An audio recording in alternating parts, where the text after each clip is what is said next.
Olá, eu queria hoje tratar de versículos que têm trazido muita confusão no nosso meio. Acredito que não existe nada mais perigoso e mais prejudicial ao entendimento das Escrituras do que isolar versículos, de que tomarmos versículos e desconsiderarmos o contexto onde esses versículos foram gerados, né? Na verdade, são falas de Jesus que foram registradas pelos apóstolos, né? Lembrados pelo Espírito Santo e foram colocados foram dispostos, né? De uma forma, com certeza, seguindo uma orientação do Espírito Santo. E o versículo que eu quero destacar, ele na verdade são duas expressões que aparecem em João capítulo 6, que aparece exatamente no versículo 44, depois no versículo 65. Diz assim, Jesus falando aqui diz: ninguém pode vir a mim se o Pai que me enviou não o trouxer, e eu ressuscitarei no último dia. Então essa afirmação de Jesus, ninguém pode vir a mim se o Pai que me enviou não o trouxer. E ele repete essa mesma expressão no 65, ninguém poderá vir a mim se pelo Pai não lhe for concedido. Aparentemente, Jesus aqui está dizendo que é impossível uma pessoa se converter sem que Deus, de uma maneira muito objetiva, específica, trabalhe no sentido dessa pessoa vir a crer.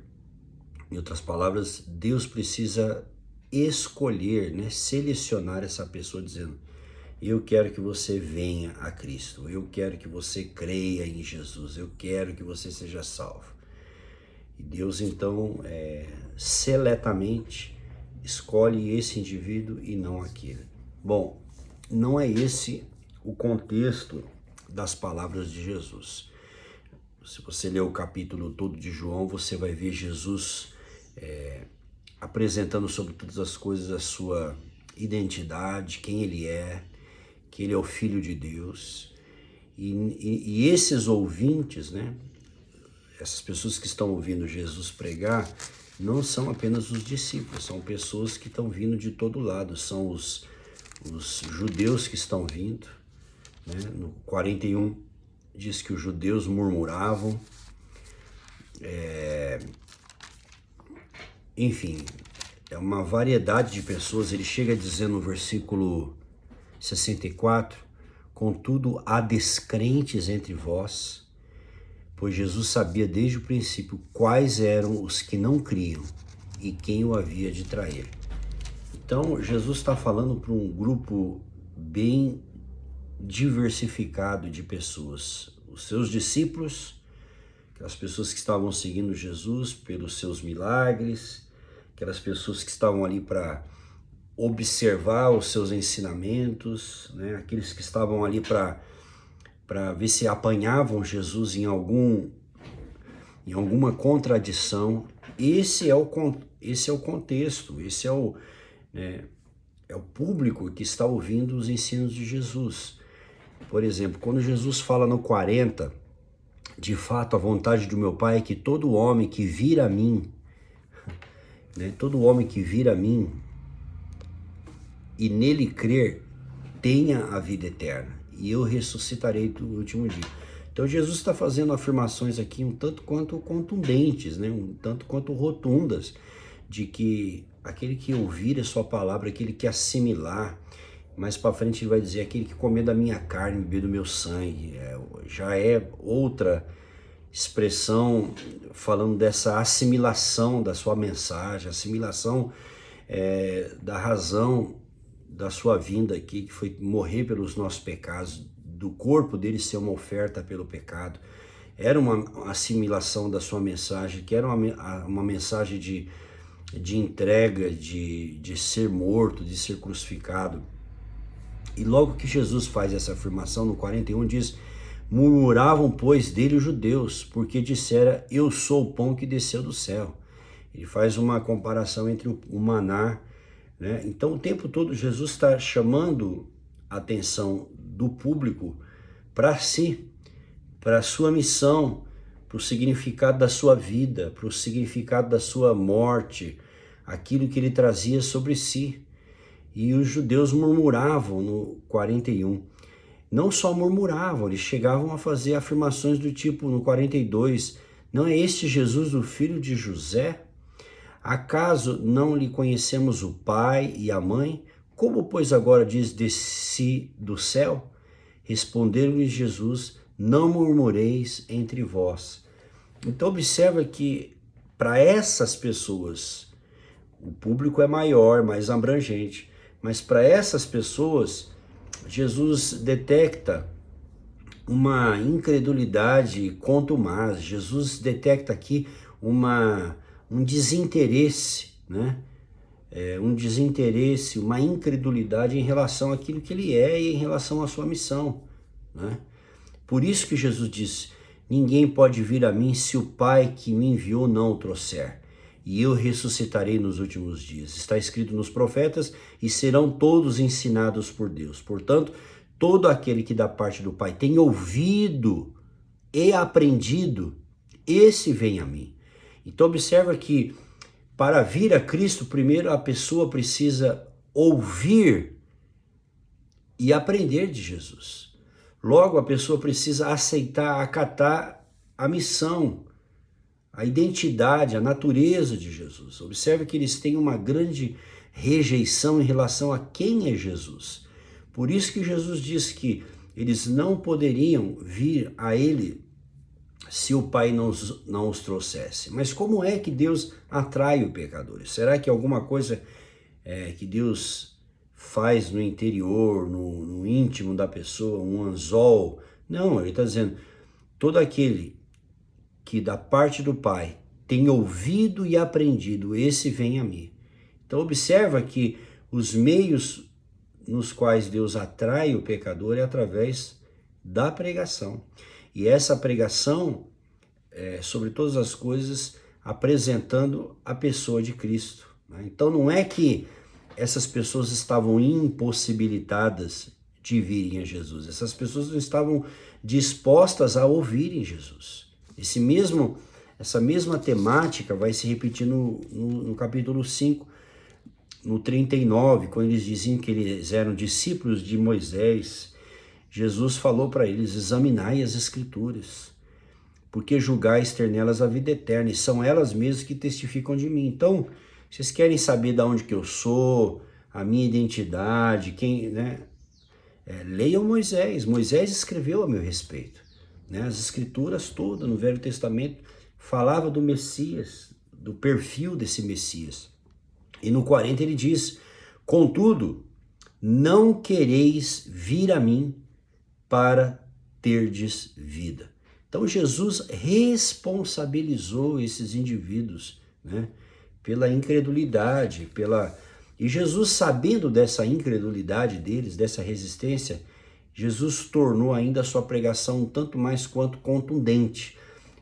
Voltando para João 6, quando ele começa com aquela história de comer da carne dele, beber do seu sangue. Aí foi que eles chegaram ao máximo, né, da rejeição, e muitos ali se dispersaram, até alguns discípulos, né, até algumas pessoas que estavam ali seguindo Jesus, não necessariamente crentes, né, mas era muito comum líderes, rabinos e outras pessoas terem seguidores, então essas pessoas estavam seguindo a filosofia de Jesus, né, estavam seguindo Jesus ali. E Jesus fala que tem que comer do seu sangue e beber. Aí esse pessoal surtou mesmo. Aí eles enlouqueceram de vez, né? Porque aí eles passaram a entender o que Jesus estava falando como se fosse literalmente. E aí lá no 63 Jesus deixou claro que o Espírito é que vivifica. A carne para nada aproveita. Então não era sobre comer pessoas, não era sobre beber sangue, mas sobre tomar as suas palavras radicalmente, era abraçar o conteúdo da sua pregação. Isso foi a gota d'água para esse pessoal ir embora. E aí quando Jesus disse que há entre vós descrentes, Jesus está identificando aqui pessoas que estão indispostas, não só, né, indispostas por completo a ouvir o seu ensinamento, a encontrar uma correspondência bíblica naquilo que ele está dizendo, a encontrar algum tipo de correspondência bíblica nos seus ensinamentos. Eles estão resistentes. Então não é que Deus está previamente selecionando, esse é o contexto maior. Jesus está lidando com os ouvidos incrédulos. E eles estão tão incrédulos que esse juízo de Jesus, a pregação de Jesus vai ficando cada vez mais difícil. E esse é um princípio que quando nós resistimos à verdade, essa verdade vai se obscurecendo diante dos nossos olhos, ela vai se encrudecendo, ela vai aumentando, ela vai se expandindo, né? E o pouco de luz que nós recebemos ouvindo vai se transformando em trevas, vai se transformando em juízo. É um endurecimento judicial de Deus. É isso que o texto aqui está tratando, né? E não que Deus tem previamente um eleito ou não eleito, não se trata sobre, né, sobre isso. Todo aquele, diz no 37 ainda, né? Vou pegar o 36 do capítulo 6. Porém, eu já vos disse que, embora me tenhais visto, não credes. Então, Jesus o tempo todo está batendo na incredulidade e está, né? E os culpa por essa incredulidade, os responsabiliza, não é uma responsabilidade de Deus. Então, diferentemente dessa ideia de que Deus deu a eles, ou eles estão incapacitados de responder porque estão mortos nos seus pecados, de maneira alguma. Todas as pessoas estão capacitadas por Deus para responder ao Evangelho, a responder a mensagem da pregação do Evangelho, seja crendo ou seja duvidando. O problema não é que o ser humano não tem fé, não é que o pecado tirou do homem a capacidade de crer. A diferença é que o homem normalmente crê naquilo onde não se deve crer, no que se não deve crer, ou crê num objeto que é incapaz de salvá-lo, né? Porque não é a fé que salva. Salva é sobre quem a nossa fé está, é o objeto da fé, né? A salvação é um presente de Deus. E uma pessoa pode ter uma grande fé em Alá, uma grande fé em Buda. Então, a fé salvadora é a fé que encontra o seu objeto correto, que é Cristo. E esses homens estavam aqui presos à sua tradição, presos à sua religiosidade e incrédulos no seu coração. Em outros momentos, você vai ver Jesus lidando com essas mesmas pessoas, né? Aqui é a narrativa de João, mas se você pegar a narrativa dos sinóticos, você vai ver esse pessoal dizendo que Jesus expulsa demônio em nome de Beelzebul, né? Você vai ver um endurecimento. Mateus 13 vai tratar da mesma coisa. Jesus contando em parábolas, porque uma vez que eles resistiram à verdade, Jesus diz, né, que até aquilo que eles têm seria tirado deles, né? E para que justamente ouvindo eles não pudessem entender, para que por fim eles não viessem a crer.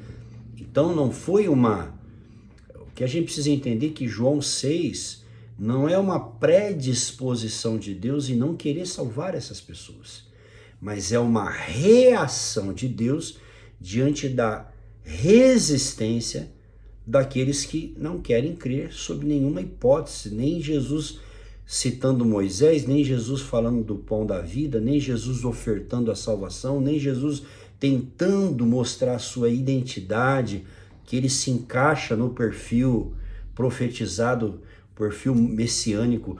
Nada, nem milagres, porque Jesus curou, foi Beelzebul, Jesus ensinou, era um embusteiro. Nada que Jesus pudesse utilizar como evidência fora o suficiente para que essa galera aqui pudesse crer nas suas palavras. Então agora as palavras vão ficar mais difíceis, só se realmente Deus trouxer essas pessoas. Essa é a ideia, né? Que agora, mesmo que vocês não queiram, não tem jeito mesmo, né?